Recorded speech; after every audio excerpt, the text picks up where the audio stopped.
Questa sera abbiamo come ospite Lorraine de Germigny, che è socia dell'ADIE.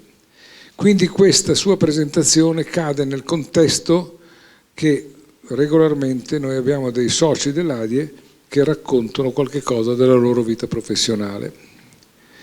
La vita professionale di Lorraine de Germigny è di una brillantezza che ogni volta che guardo, come questa sera, il curriculum, resto sconcertato. Per fortuna che sono fuori corso, perché sennò mi sentirei pronto a una sessione di psicoterapia, perché Lorraine non è un mistero, tanto equal opportunity, quindi non puoi offenderti. È nata nell'82, cioè l'altro ieri. Ha fatto, per coloro che non avessero letto il suo curriculum, una licenza a Rennes, cum laude, della Tulane University, un LLM alla Columbia, dove è stata nominata Harlan Fiske Stone Scholar, non dico altro. Ha lavorato, prima che dalla LIV, con Kings Spalding a Parigi, piccolo particolare, non sono francesi, Dewey e Leboeuf a Parigi, piccolo particolare, non sono francesi, e oggi è dalla LIV e lei non è svizzera. Adesso, io non sono avvocato, però di persone brillanti ne avevo incontrate nella mia vita. Qui siamo, direi, al di là non della media, direi della norma dei gran successi. Poi, se vi siete guardati, se non ve le siete guardati, riguardatevi, guardate le sue pubblicazioni e poi guardate le sue conferenze.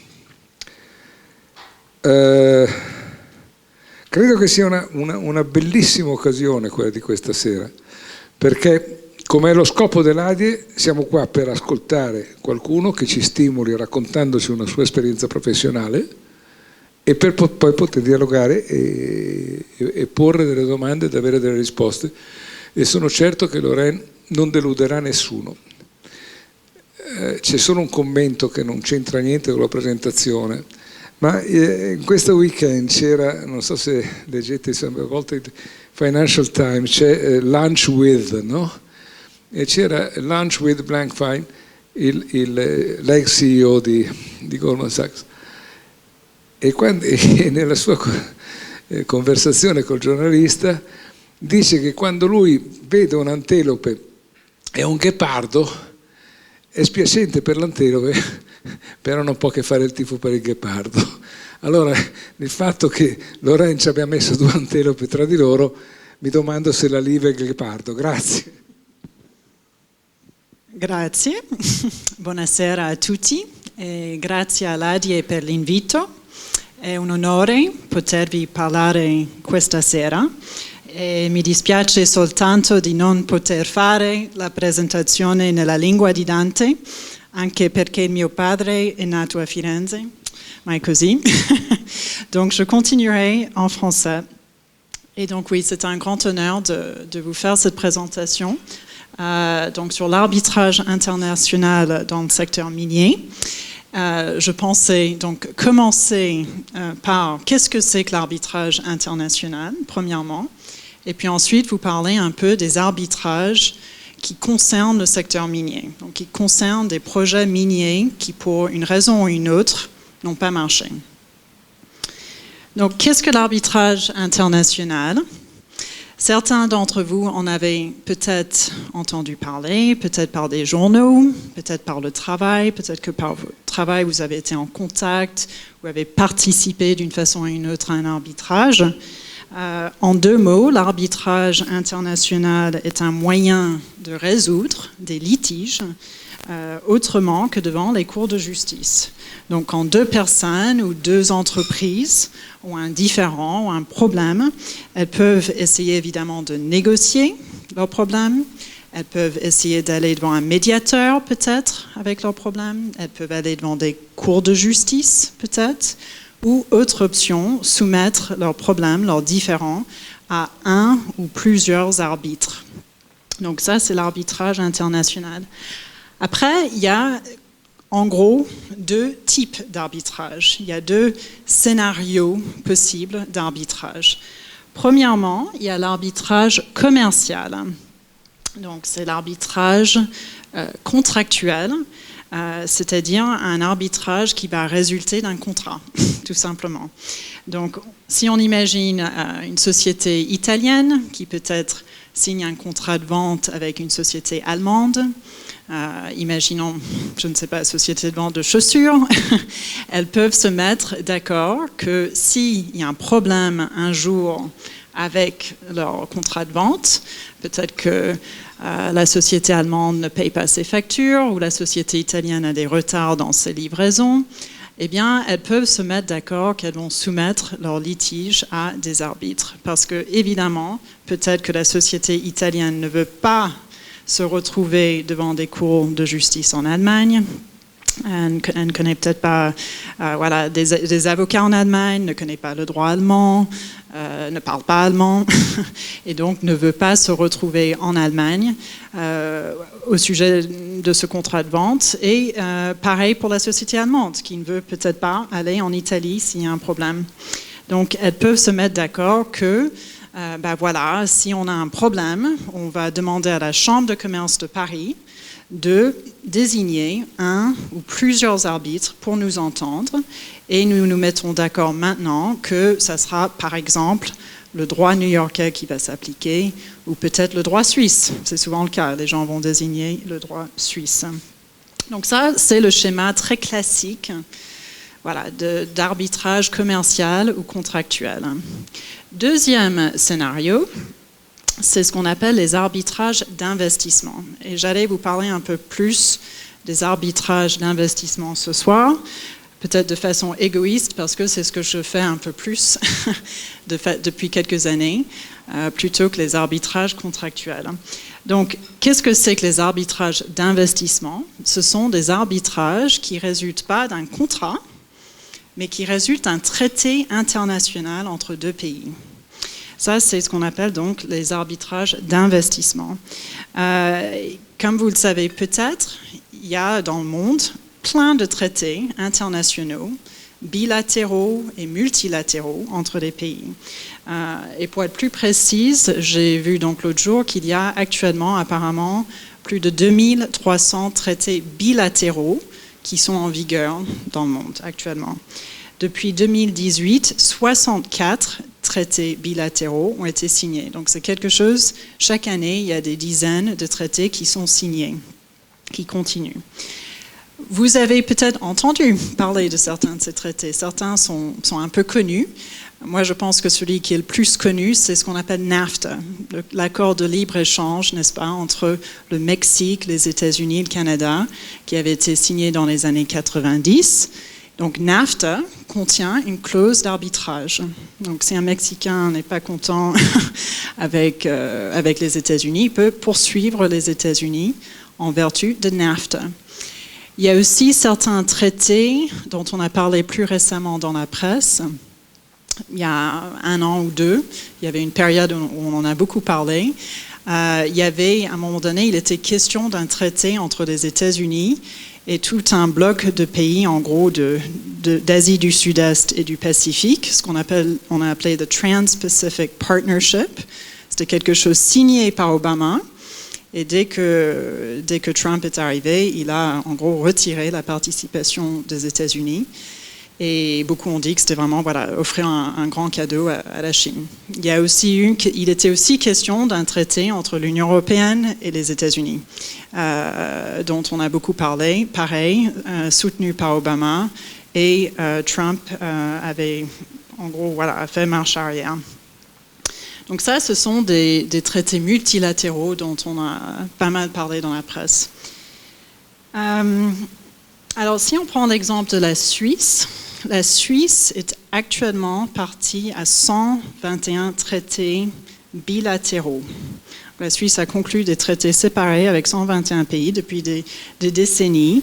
Ce sont des traités qui souvent ont une durée de 10 ou 15 ans, et puis elles prennent fin, et puis souvent on les renouvelle. Voilà. La Suisse elle a actuellement 121 accords avec d'autres pays. Et j'ai pris un exemple ici. Exemple entre la Suisse et l'Égypte.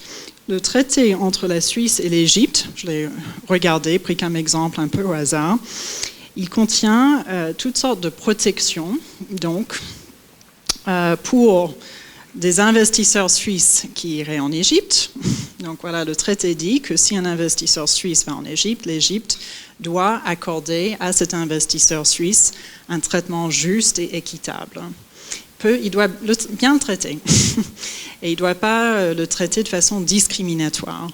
Il ne peut pas non plus l'exproprier. Voilà, il y a certaines protections de base qui sont prévues dans ce traité. Et évidemment, c'est réciproque. Si théoriquement l'investisseur égyptien va en Suisse, la Suisse, pareil. Même same deal, doit faire pareil. Alors, voilà, donc là, dans ces quelques diapos, j'ai mis des extraits. Ça, c'est, je dirais, la clause la plus classique de ce type de traité. Donc, c'est une clause qui dit, voilà, les investissements et revenus des investisseurs des deux parties contractantes, donc Égypte et Suisse, se voient accorder à tout moment un traitement juste et équitable. C'est la phrase classique. Et donc ne doit pas être victime de mesures injustifiées, discriminatoires, etc. Autre exemple de clause, c'est la clause également très classique qu'on voit dans quasiment tous ces traités, c'est la clause qui dit pas d'expropriation. On ne peut pas exproprier l'investisseur suisse, par exemple, qui irait en Égypte. Mais alors, imaginons maintenant que notre investisseur suisse qui va en Égypte, quand même, a des problèmes. Il se retrouve, peut-être que, voilà, il réussit bien et tout à coup, je ne sais pas, il y a un coup d'État en Égypte où il y a des grands changements politiques. Ça arrive, n'est-ce pas? On voit ça quand même depuis quelques années, en Égypte et ailleurs d'ailleurs. Mais enfin, voilà, imaginons changement, bouleversement et tout à coup, les autorités mettent une nouvelle taxe qui n'était pas prévu, et tout à coup, cet investisseur suisse doit payer plus d'impôts que prévu. Ou imaginons, plus dramatiquement, mais imaginons que tout à coup, les autorités, la police, prend possession de son usine. Là encore, ce sont des choses qui arrivent. Voilà, des gens prennent possession de son usine. Eh bien, il peut donc invoquer ces clauses que nous voyons à l'écran, et il peut les invoquer, notre investisseur suisse, en arbitrage international. Il ne sera pas obligé d'aller devant les cours égyptiennes, évidemment qu'il ne serait peut-être pas rassuré d'aller en Égypte, devant les cours égyptiennes dans ces circonstances.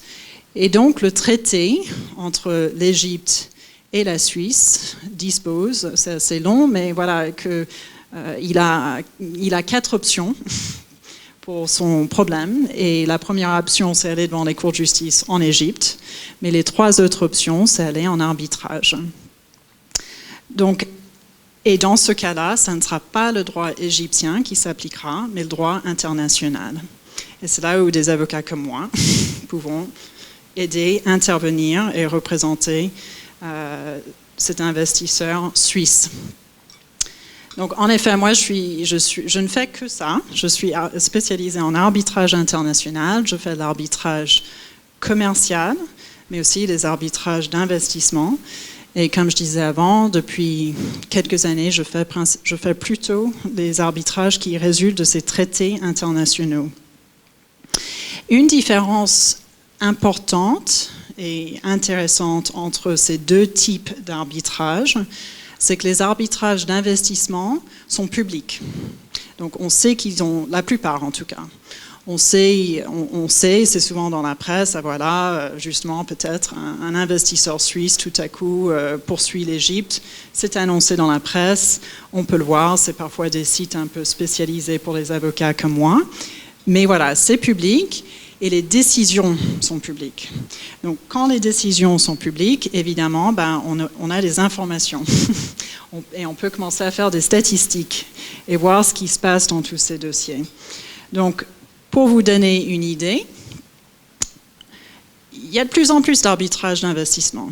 Entre 1987 et 2018, on dit que, c'est pas qu'on dit, mais c'est démontré qu'il y a eu donc 942 cas enregistrés donc d'investissement où ce sont des dossiers publics.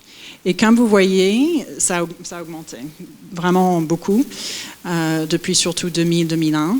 Mais voilà, donc on en est à peu près là. 942 dossiers enregistrés. Alors, quels sont les États poursuivis? Quels sont les États qui se retrouvent poursuivis par des investisseurs? À ce jour, il y a 117 États qui ont été poursuivis par des investisseurs étrangers, où donc les investisseurs étrangers se basent sur un de ces traités internationaux. Évidemment, traditionnellement, pendant des années, ces litiges, c'était surtout contre des pays en voie de développement. Parce qu'évidemment, ce sont des investisseurs de pays développés, qui ont les moyens, qui veulent investir dans les pays en voie de développement, puis un problème, ça ne se passe pas bien, et ils vont poursuivre cet État. Mais en fait, depuis quelques années, ça change un peu, parce qu'il y a aussi des pays développés, et notamment l'Union européenne, qui sont poursuivis aussi. Donc là, on voit, en première position, État le plus poursuivi, c'est l'Argentine. Et ça, c'est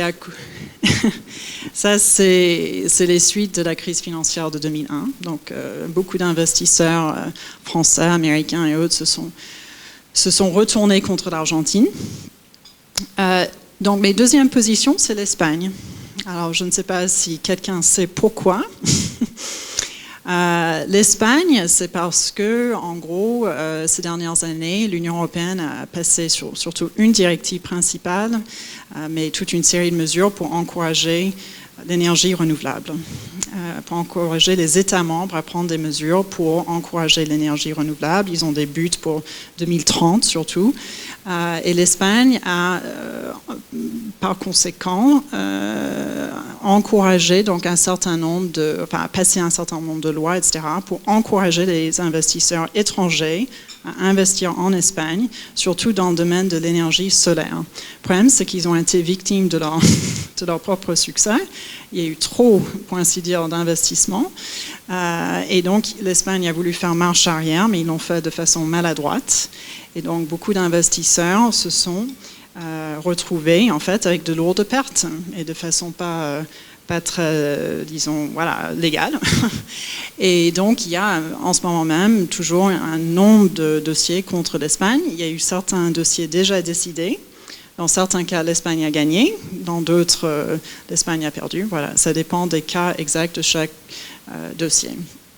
Troisième position, la médaille de bronze va au Venezuela. Venezuela, parce que l'administration Chavez a pris toutes sortes de mesures de nationalisation qui ont pénalisé des investisseurs étrangers, et donc j'y reviendrai dans quelques minutes. Le dernier graphique, parce qu'il faut quand même quelques graphiques que je voulais vous montrer ce soir, c'est quels sont les résultats de ces arbitrages.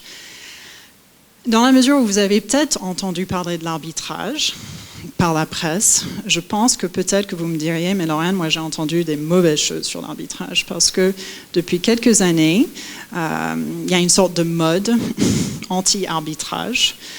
Je ne sais pas si certains d'entre vous regardez Envoyé spécial sur la télévision française, mais en tout cas Envoyé spécial sur France 2 avait il y a à peu près 1 an et demi fait un documentaire très très négatif sur l'arbitrage international.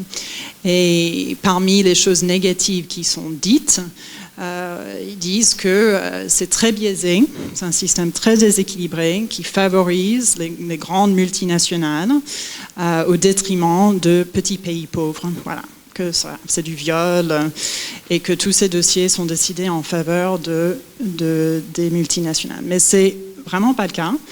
Là encore, il faut juste regarder, toutes les décisions sont publiques. Donc, c'est pas sorcier, vous prenez les décisions et vous les étudiez, vous faites vos calculs.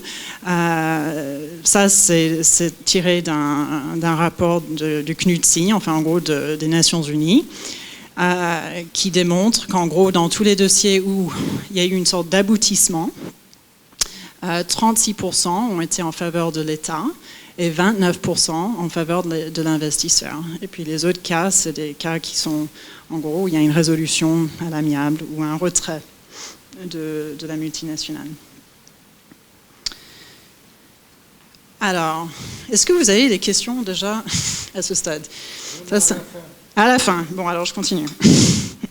Donc ça, c'est un peu, disons, le résumé rapide sur ce que c'est que l'arbitrage international. Il y a évidemment toutes sortes de litiges qui sont soumis à l'arbitrage international. Il y a les dossiers de construction. Moi-même, j'ai eu plusieurs dossiers de construction ces dernières années. Construction d'autoroutes en Afrique où ça n'avait pas marché. Dossiers de télécommunications, aviation, dans le secteur de l'énergie, du pétrole et voilà, secteur minier. Moi, j'ai décidé de vous parler ce soir du secteur minier, là encore de façon très égoïste parce que depuis 3 ans, je ne fais que ça, quasiment. 2-3 ans, je ne fais que ça. Je représente un État qui est poursuivi en arbitrage international, donc sur la base d'un traité international, poursuivi par une société minière.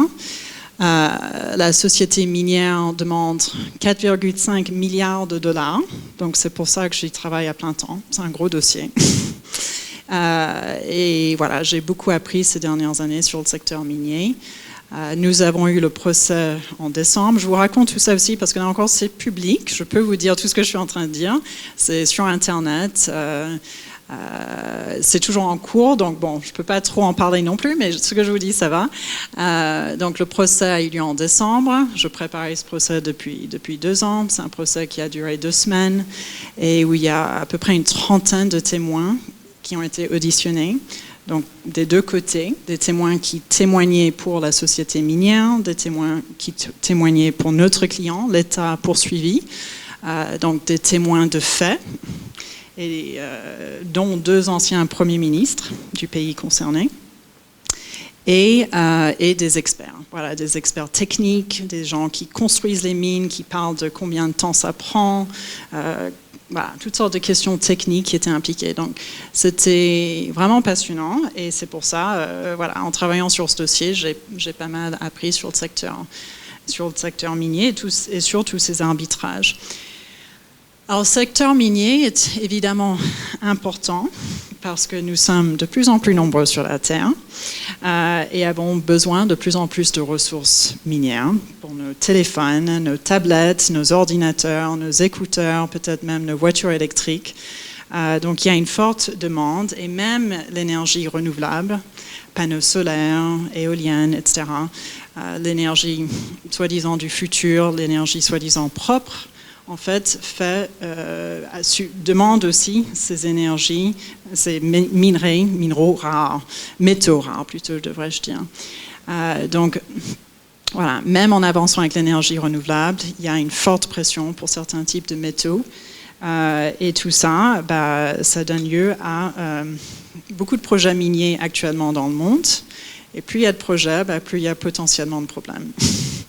Et plus il y a de problèmes, plus il y a d'arbitrage. Et plus il y a d'avocats comme moi qui peuvent voilà, travailler sur ces dossiers. Il y a évidemment des enjeux très importants dans tous ces cas, un équilibre qu'il faut trouver entre des besoins économiques, mais les besoins aussi de voilà, protéger la population locale, protéger l'environnement, protéger éventuellement des sites culturels. Il y a de plus en plus de dossiers où il est question peut-être d'une exploitation, que ce soit exploitation minière, mais peut-être que c'est aussi un projet pétrolier où il y a peut-être un site culturel important juste à côté. Donc tout ça, ça provoque toutes sortes de litiges intéressants. Alors ce soir, je voulais vous parler de 2 phénomènes ou 2 tendances qu'on retrouve dans beaucoup de ces dossiers d'arbitrage dans le secteur minier. Le premier phénomène est ce que j'appellerais, enfin, c'est le nationalisme à l'égard des ressources naturelles. Les ressources naturelles, et là encore plus particulièrement des ressources minières. On voit évidemment le nationalisme se manifester un peu partout aujourd'hui, que ce soit aux États-Unis, au Royaume-Uni, dans différents pays d'Europe, mais on le voit aussi dans des pays surtout africains et sud-américains qui ont des ressources minières importantes. Et ça, on voit ça, ça se traduit de façon différente, mais on voit en gros les États qui veulent reprendre le contrôle, que ce soit un contrôle partiel, plus important, ou vraiment reprendre le contrôle entièrement de leurs ressources minières. Alors parfois ça se traduit par simplement des annonces, un nouveau Premier ministre, un nouveau gouvernement qui dit, ben voilà, nous on veut commencer à renégocier tous nos contrats avec les sociétés minières étrangères dans notre pays. Ça, c'est le premier scénario. Sinon, deuxième scénario peut-être plus brutal, c'est boum, on impose une nouvelle taxe qui n'était pas du tout prévue, où on impose une nouvelle redevance sur les profits du projet minier. Et évidemment, tout ça suit l'augmentation des prix de l'or ou des autres métaux. Donc plus il y a des augmentations, plus les pays veulent reprendre éventuellement le contrôle de leurs ressources, et pas toujours de façon très légale. Alors, juste pour vous donner quelques illustrations, en Afrique actuellement, il y a la République démocratique du Congo, il y a l'Afrique du Sud, qui sont des pays qui sont en train de passer ou qui ont passé, donc qui sont en train de refaire leur code minier pour donc protéger plus l'État. Là encore de façon enfin voilà, plus ou moins légale. La Tanzanie et la Zambie agissent de façon un peu plus dramatique parce qu'ils ont en gros envoyé des factures. Voilà, c'est surtout la Tanzanie qui a envoyé des factures à des sociétés minières qui sont déjà en train d'opérer là-bas. Et tout à coup, c'est le scénario d'une taxe qui tombe, qui n'était pas prévue, et les sociétés minières ne sont pas contentes du tout. Voilà, donc ça, c'est des exemples de choses dont on parle dans la presse. Après, il y a en tout cas 2 dossiers dont j'allais vous parler qui illustrent cette problématique du nationalisme des ressources minières. Premier cas, c'est le Venezuela. Donc, il y avait une décision importante il y a quelques années. C'est une des sentences arbitrales les plus importantes en termes de somme en jeu. C'était le cas donc d'une société minière canadienne, presque toutes ces sociétés minières sont canadiennes, qui avait une licence minière au Venezuela dans un secteur où il y a de l'or. Et elle essayait depuis un certain temps de rassembler et d'obtenir tous les permis qu'il lui fallait. Parce qu'évidemment, pour un projet minier, c'est comme construire un hôtel ou autre chose, il faut avoir plein de permis, il faut avoir son permis de construction. Et un des permis les plus importants, c'est le permis environnemental. C'est le permis, on dit, voilà, notre projet minier, ça va pas causer trop de problèmes pour l'environnement. Et les autorités ont refusé d'accorder ce permis environnemental. Ce n'était pas très clair pourquoi. Voilà, ils ont refusé, sans vraiment donner de raison. Et puis, juste après, l'administration Chavez fait des déclarations. Je ne sais pas si vous arrivez à lire, mais la première, j'ai juste mis quelques exemples, mais Chavez lui-même, donc, qui annonce, c'est pas n'importe laquelle autorité étatique, c'est Chavez qui annonce « Nous voulons exploiter l'or, nous devons nationaliser tout l'or, le récupérer et mettre fin aux concessions ». Et puis, deuxième exemple, il a parlé plus précisément des mines dont il était question ici. Et voilà, il dit, j'annonce au monde, le gouvernement révolutionnaire a récupéré la mine. Ces ressources minières sont destinées au peuple vénézuélien, pas aux transnationales. Et donc, peu de temps après ces annonces, les autorités ont reproché à cette société minière son inactivité, soi-disant. Et ils ont tout annulé. Voilà, ils ont mis fin au contrat, aux licences, soi-disant en raison d'une inactivité de l'entreprise. Donc Crystal X, la société s'appelait Crystal X, elle a commencé un arbitrage. Et elle a gagné cet arbitrage, elle a gagné 1,4 milliard de dollars. Donc vraiment beaucoup d'argent. C'est une des sentences les plus importantes en termes de chiffres de décision. Mais le tribunal a considéré que le Venezuela avait agi là encore, donc n'avait pas accordé un traitement juste et équitable à cet investissement, à cet investisseur, et que ça équivalait à une sorte d'expropriation. Alors, c'est en cours. Évidemment, c'est the question. Dans beaucoup de ces cas, c'est tout à fait la bonne question. Ils sont en train d'essayer d'avoir l'exéquatur aux États-Unis par une société étatique vénézuélienne qui détient des biens par une société américaine aux États-Unis. Et donc, ils essaient de saisir les choses aux États-Unis. Voilà. Autre dossier où là la somme est encore plus élevée. J'ai choisi des gros exemples pour vous. Et ça, c'est un dossier plus récent. C'était contre le Pakistan et la décision est tombée l'été dernier. Donc, dans ce cas, le tribunal a décidé que le Pakistan devait payer plus de 5,9 milliards de dollars. Donc, c'est la deuxième sentence la plus importante qu'il y ait jamais eu en arbitrage international. C'est énorme. Là, il s'agit d'une société minière australienne qui avait une filiale au Pakistan.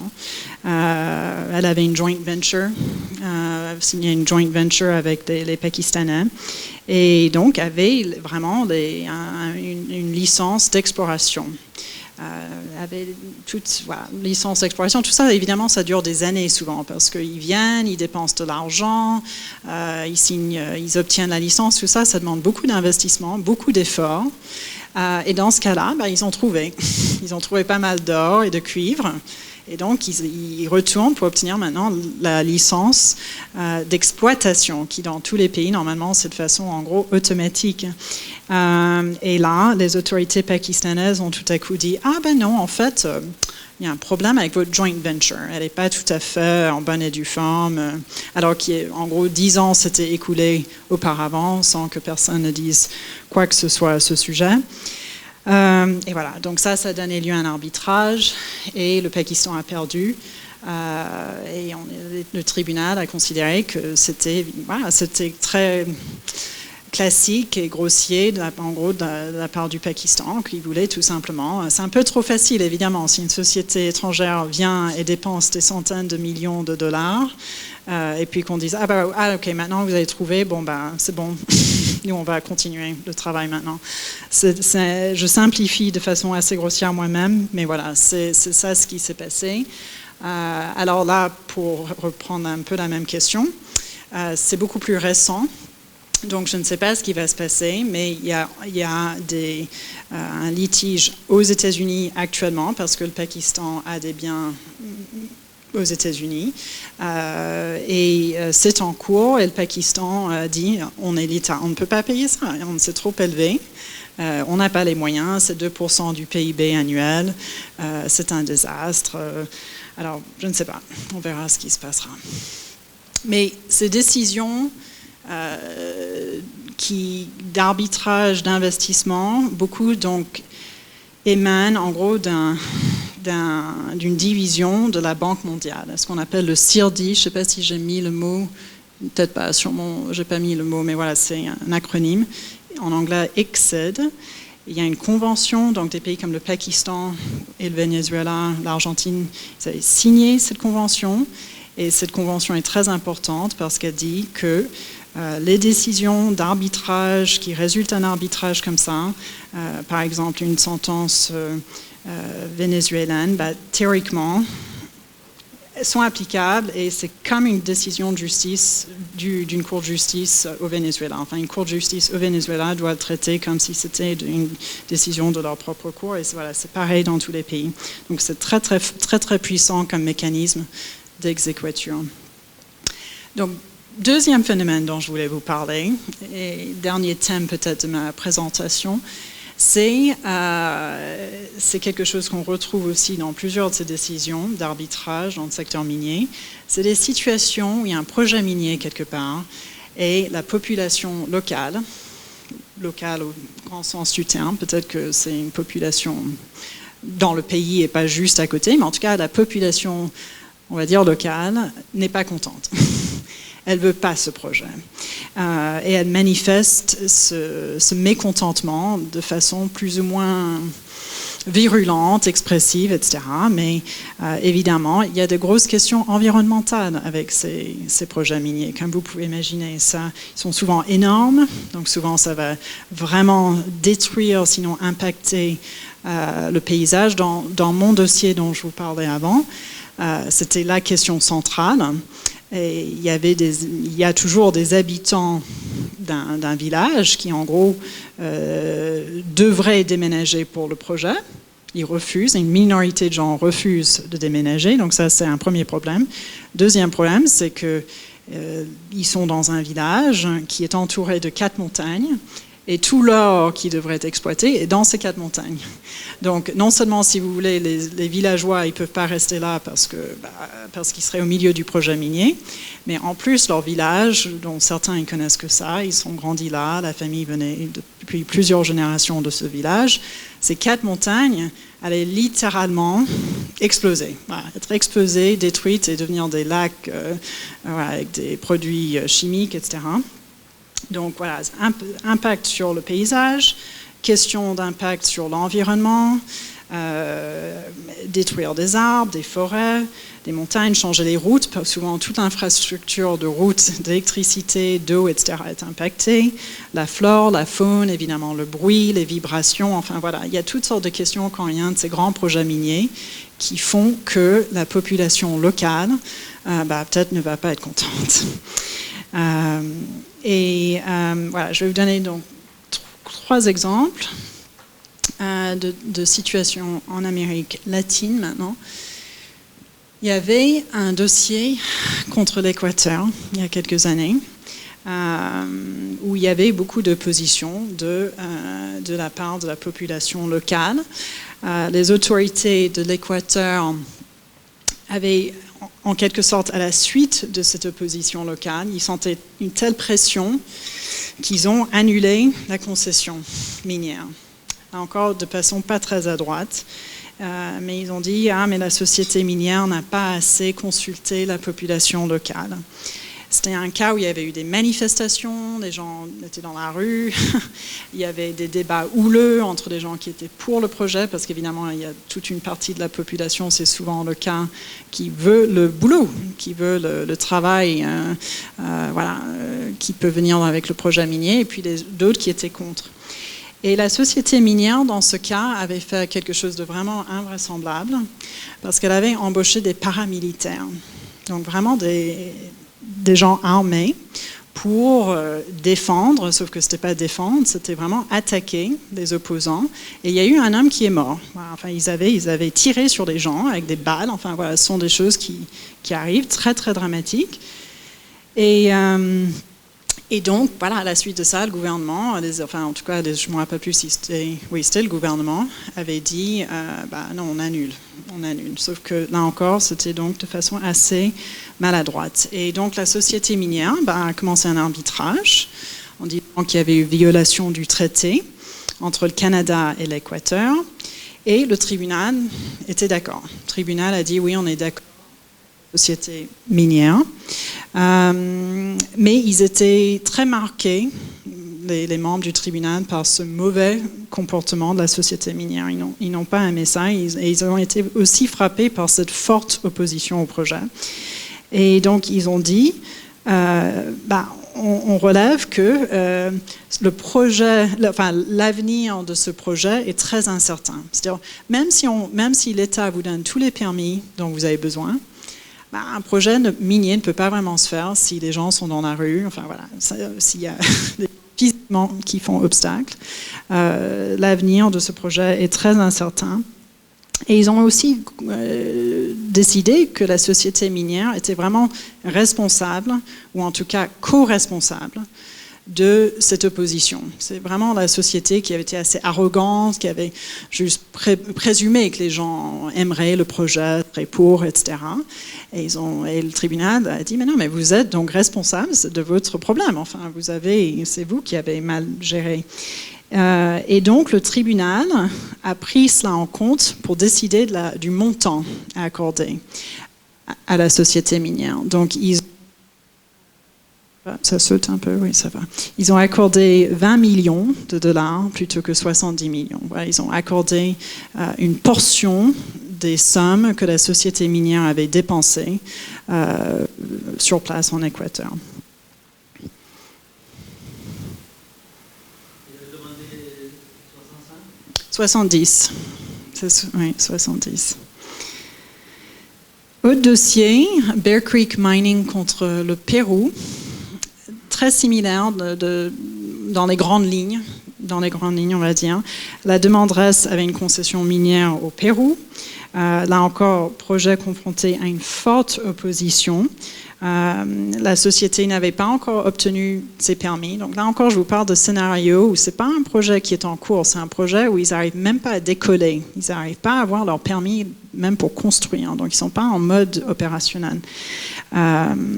Et à la suite de cette opposition, là, le gouvernement avait publié un décret qui carrément interdisait l'exploitation minière dans toute une zone du Pérou. Mais c'était vraiment cette société qui était concernée.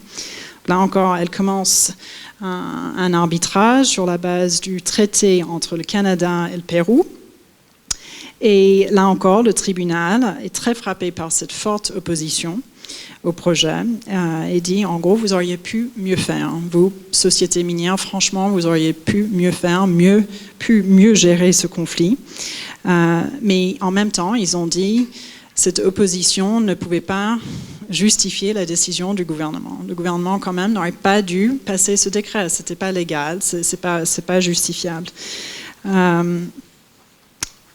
Et voilà, et donc, un peu pareil, mais de façon plus importante, le tribunal a vraiment pris en compte cette opposition et le comportement de la société minière pour décider combien d'argent donner.